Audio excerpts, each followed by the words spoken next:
Neo-Mandaic, sometimes called the Ratna, is the modern reflex of Classical Mandaic, the liturgical language of the Mandaean religious community of Iraq and Iran. Although severely endangered, it survives today as the first language of a small number of Mandaeans in Iran and in the Mandaean diaspora. All Neo-Mandaic speakers are bi- or even trilingual in the languages of their neighbors, Arabic and Persian, and the influence of these languages upon the grammar of Neo-Mandaic is considerable, particularly in the lexicon and the morphology of the noun. Nevertheless, Neo-Mandaic is more conservative even in these regards than most other Neo-Aramaic dialects. As the only known Aramaic literary language with a surviving modern reflex, Mandaic has one of the longest continuous histories of attestation of any Aramaic dialect and is therefore potentially of great interest to scholars of Aramaic. General information. Neo-Mandaic represents the latest stage of the development of Classical Mandaic, a language of the Middle East which was first attested during the period of late antiquity and which continues to be used to the present date by the Mandaean religious community of Iraq and Iran. While the members of this community, numbered at roughly 70,000 or fewer adherents throughout the world, are familiar with the classical dialect through their sacred literature and liturgy, only a few hundred Mandaeans, located primarily in Iran, speak Neo-Mandaic as a first language. Two surviving dialects of Neo-Mandaic have thus far been documented, those of Ahwaz and Khorram Shah. These dialects are mutually intelligible to the extent that speakers of either dialect will deny that there are any differences between the two. Genetic affiliation. Neo-Mandaic is a dialect of Aramaic, a northwest Semitic language that was formerly spoken throughout the Middle East. Already in antiquity, a split had developed between the Western dialects of Aramaic, and the Eastern dialects to which Neo-Mandaic pertains. The bulk of scholarship on these modern reflexes of these dialects, collectively described as Neo-Aramaic, has focused primarily on Eastern Aramaic languages, particularly the Central Neo-Aramaic and Northeastern Neo-Aramaic dialects spoken by Jewish and Christian communities in Eastern Anatolia, Iraqi Kurdistan, Iranian Kurdistan and Iranian Azerbaijan. A smaller but still considerable volume of scholarship is dedicated to the more peripheral dialects such as the Western Neo-Aramaic dialects spoken by Christians and Muslims in 3 villages near Damascus,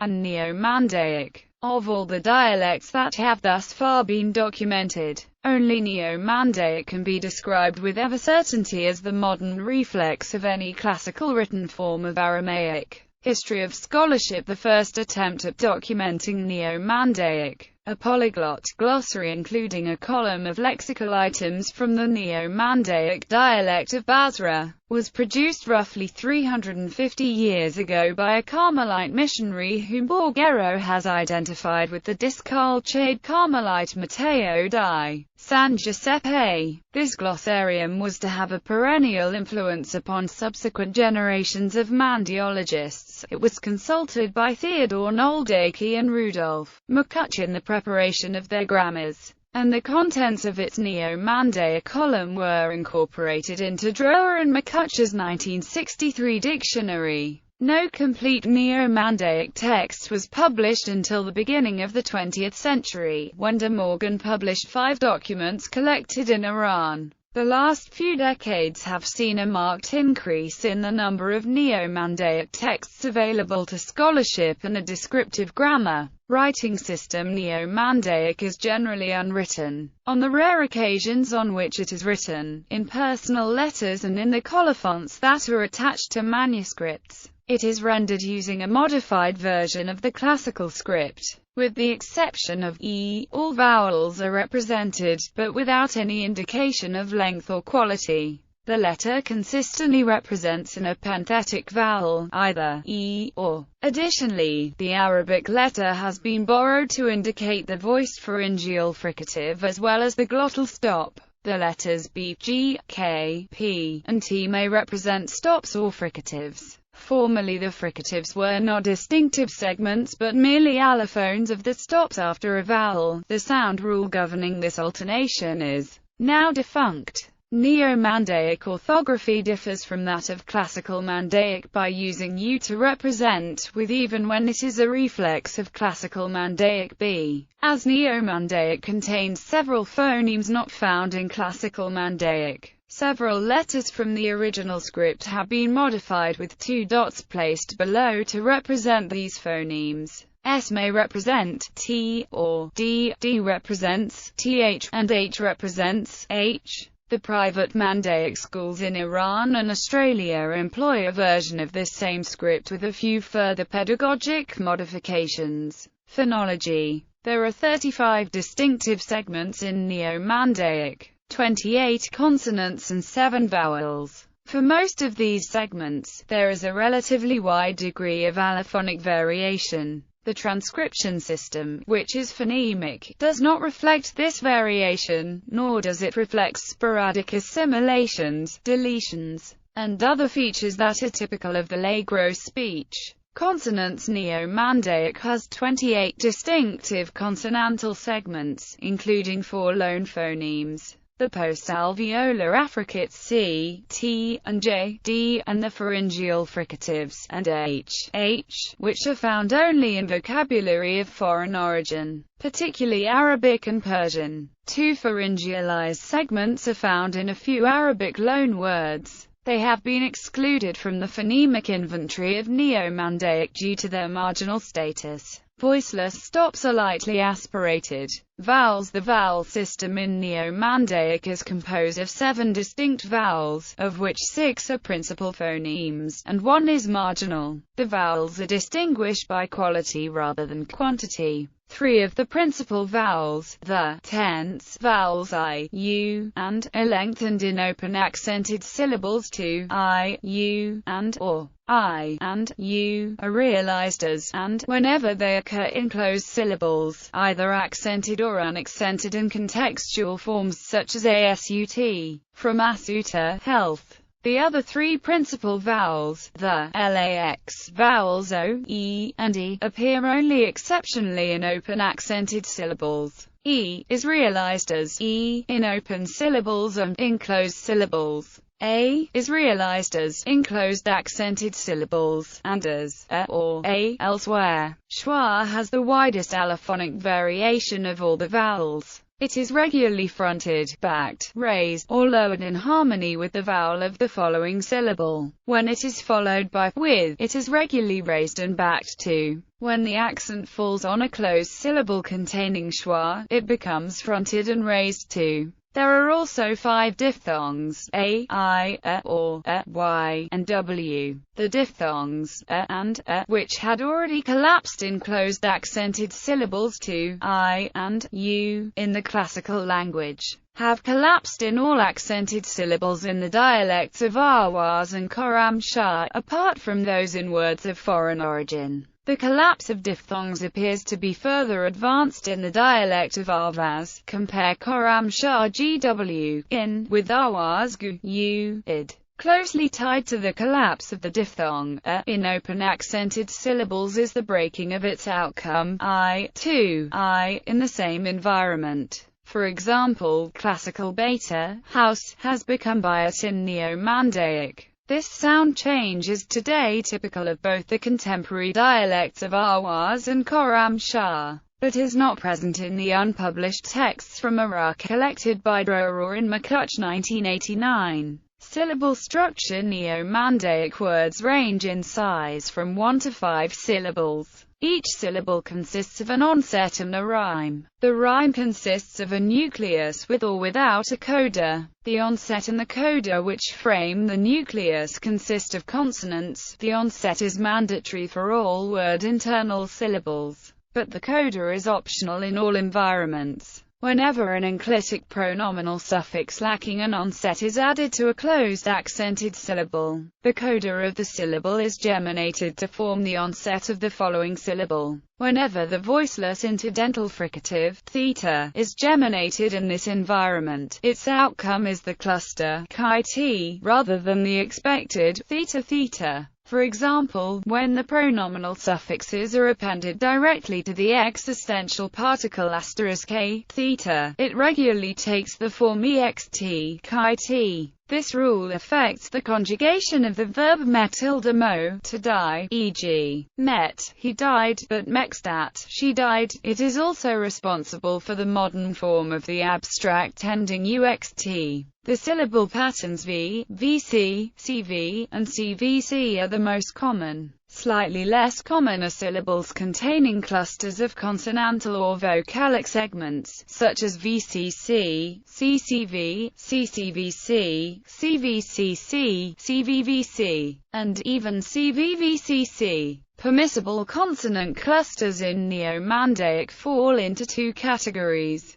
clusters that form at the beginning or the end of a syllable, and those that span syllable boundaries. The former are strictly limited to certain combination of segments. The latter are less restricted, with few exceptions. Neo-Mandaic tolerates most clusters of two or occasionally even three consonants across a syllable boundary. Consonant clusters consisting of a stop followed by a sonorant, a sibilant followed by a sonorant, or a sibilant followed by a stop, are tolerated in both syllable final and syllable initial environments. Consonant clusters consisting of a sonorant and a stop, or a sonorant and a fricative, are tolerated in word final environment alone. E is regularly inserted as an anatictic vowel to break up impermissible consonant clusters, whenever a sonorant is the second segment in a word final consonant cluster. The cluster is eliminated by syllabifying the sonorant. Neo-Mandaic does not tolerate clusters of the bilabial nasal pometer and the alveolar trill r in any environment. The voice bilabial stop b regularly intervenes between these two segments, e.g., La Camry, L, km. He didn't return it. Clusters of the voiceless glottal fricative h with another consonant are also not tolerated. Even across a syllable boundary, h is generally deleted in this environment. Stress: the accent preferably falls upon a tense vowel within a closed syllable. The placement of the accent is determined from the final syllable. Any final syllable that is closed and contains a tense vowel automatically receives the accent, e.g., farwh,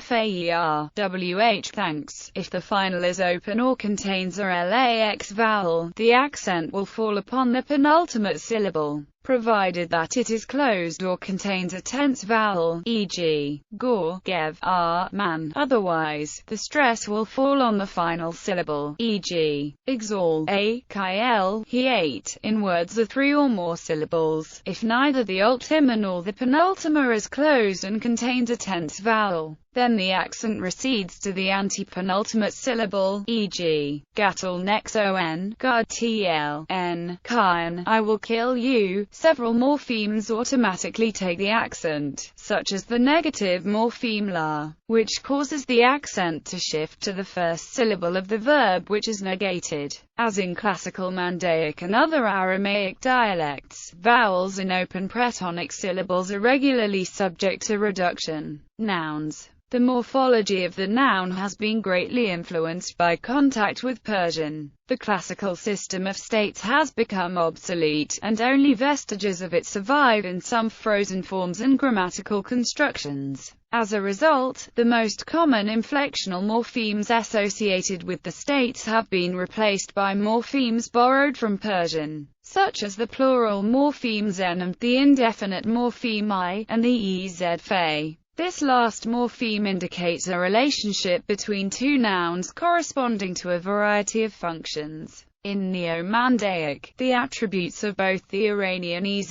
fe and its classical Mandaic analog are reconciled. Whenever a noun bearing the nominal augment is immediately followed by another noun or adjective expressing a genitive or attributive relationship, the augment is regularly apocryphated, e.g., Rab, leader, but Rab Mandayan, leader of the Mandaeans, and Ked W, book, but Ked W Mandayi, a Mandaic book, gender and number. Despite the collapse of the system of states, and the obsolescence of the most common classical plural morpheme Iowa, much of the morphology of the noun has been preserved. While most masculine and feminine nouns alike are marked with the plural morpheme N, the grammar continues to mark a distinction between the two genders. The feminine plural morpheme T most commonly appears on nouns marked explicitly with the feminine singular morpheme T, although it can also be found on the plural forms of many feminine nouns not marked as such in the singular. Most loanwords take the plural morpheme, although a few retain the plural forms of their source languages. Additionally, many of the heteroclite plurals attested in the classical language have been retained.